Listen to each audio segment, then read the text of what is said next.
Welcome to icon news. నేను మీ పవన్ కృష్ణమూర్తి. ప్రజలకి నిజంగా ఆలోచన తగ్గిపోతుందా, లేదంటే బుర్రలు పనిచేయడం మానేసే నాకైతే తెలియట్లేదు. కానీ మనం ఎవరితో తిరుగుతున్నాము, ఎవరిని అభిమానిస్తున్నాము అనేది కాస్త అయినా గుర్తుందో లేదో తెలియట్లేదు. మర్చిపోతున్నారేమో. ఏముందిలే, ఎవడైతే ఏంటంటే ఇప్పుడున్నటువంటి సమాజంలో ఎక్కువగా నేరాలు చేసేటువంటి వాళ్ళు ఎంత గొప్ప నేరాలు చేస్తే అంత గొప్పవాళ్ళు అనేటువంటి సిద్ధాంతం ఏమైనా ప్రజల్లోకి ఇంజెక్ట్ చేయబడిందా అనేటువంటి అభిప్రాయాలు కూడా కలుగుతున్నాయి. ఎందుకు అనంటే, నా మాటల్లో కంటే మీరే ఒకసారి చూడండి ఇక్కడ ఏం జరిగింది ఏంటి అనేది మీకే తెలుస్తుంది. ఒకసారి ఈ ఫోటోని చూడండి.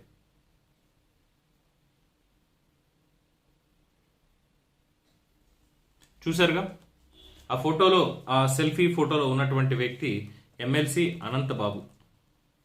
ఎమ్మెల్సీ పదవి నుంచి అయితే తీసేలేదు, పార్టీ నుంచి సస్పెండ్ చేసామన్నారు. కానీ జగన్మోహన్ రెడ్డి గారు చెప్పేవన్నీ అబద్ధాలు అనేది అందరికీ తెలిసిందే కదా. పార్టీ నుంచి సస్పెన్షన్ లేదు, బొక్క లేదు, తీసుకెళ్లి పక్కనే ఆయన సెక్యూరిటీతో సహా తీసుకుని వెళ్తున్నాడు అనేది అందరికీ తెలిసినటువంటి విషయమే, అందరికీ తెలిసిందే. సో ఇక అనంతబాబుతో అక్కడ ఉన్నటువంటి మహిళలు, అనంతబాబుతో ఉన్న మహిళల వాళ్ళు అసలు ఎంత చిరునవ్వులు, చిక్కటి చిరునవ్వులు చిందిస్తూ ఏ విధంగా మరి సెల్ఫీలు తీసుకుంటారంటే, ఒక హంతకుడు అంటే అంత ఇదా మీకు అనేది నాకు అర్థం కానటువంటి విషయం. ఒక దళిత డ్రైవర్ సుబ్రహ్మణ్యాన్ని ఘోరంగా కొట్టి ఇష్టారీతిన చంపేసి ఇంటికి డోర్ డెలివరీ చేసినటువంటి ఒక హంతకుడిని మీరు ఎలాంటి అభిమానం దేనికి అసలు? మొన్న ఊరు వెళ్తే అంబేద్కర్ విగ్రహానికి ఏదో పూలమాల వేయడానికి తరివి కొట్టారు.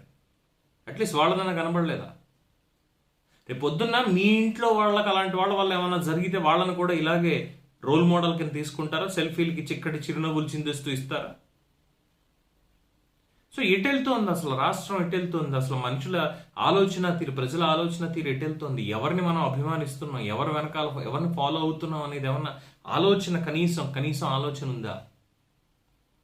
అంతేలేండి, ఆ పార్టీని అభిమానించే వాళ్ళందరూ అలాగే ఉంటారన్నలో అంటే దాదాపు 90% మంది, 10% మందికి మేబీ డిఫరెన్సెస్ ఉండొచ్చు.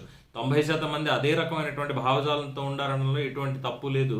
సో అందుకే చాలా చిక్కటి చిరునవ్వులతో ఆ హంతకుడైనటువంటి ఎమ్మెల్సీ అనంతబాబుకి అంటే చట్టసభ నుంచి కూడా బయటికి పంపించాలి అనేది ఇప్పటి వరకు గౌరవ శాసనమండలి చైర్మన్ గారికి ఎందుకు అనిపించలేదు?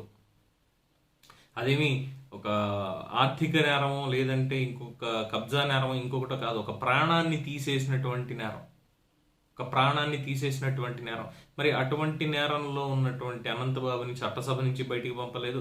ముఖ్యమంత్రి సొంత తమ్ముళ్లాగే చూసుకుంటూ పక్కనే పెట్టి తిరుగుతున్నాడు. ఇగో ఇక్కడ ప్రజలేమో సెల్ఫీలు దిగుతున్నారు. నమస్కారం, ఏం చెప్పాలో కూడా అర్థం కానటువంటి పరిస్థితి. సో దీన్ని మీరేమనుకుంటున్నారు అసలు? ఈ సెల్ఫీ మీద మీ అభిప్రాయం ఏంటి అనేది కామెంట్స్ రూపంలో తెలియజేయండి. చూస్తూనే ఉండండి ఐకాన్ న్యూస్. నేను మీ పవన్ కృష్ణమూర్తి.